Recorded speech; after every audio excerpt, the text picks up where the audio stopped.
What I'm going to focus and spend a little bit more time on is the condition known as craniosynostosis. And craniosynostosis is basically where there is premature fusion of the sutures in the head. And what happens is the head gets very misshapen.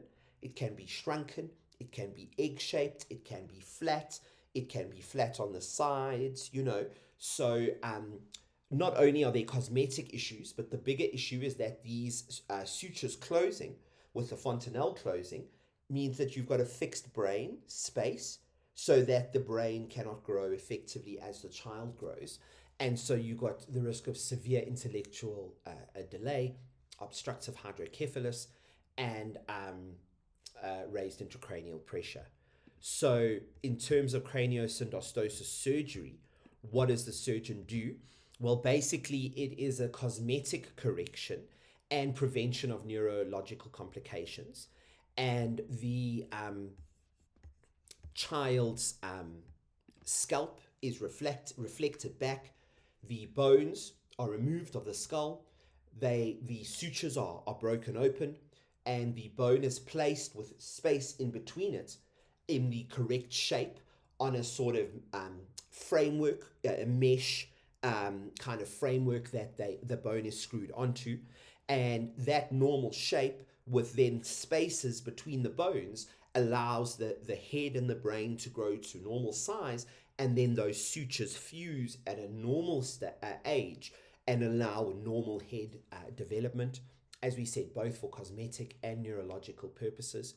The biggest issue with these surgeries is that these patients bleed. If you imagine scalping an entire skull of a child, the blood loss can be spectacular. It's ideally performed also before 12 months of age. So you've got a small child with limited physiological reserve, but the earlier we intervene, the earlier we can ensure optimal neurological outcomes and optimal cosmetic outcomes.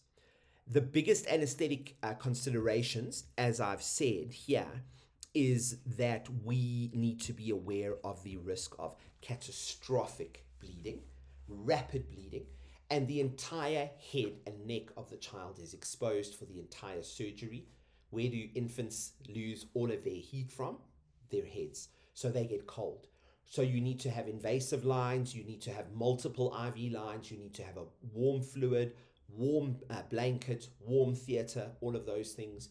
And you need to keep up with fluid loss meticulously. You need a surgeon who uses good diathermy technique, bone wax, all of those things, and who is as quick as possible. And the goals, as we've said, are to, from an anesthetic point of view, maintain hemodynamic stability, maintain neurological function with brain perfusion, make sure you don't get any spikes in intracranial pressure, prevent any seizures, etc.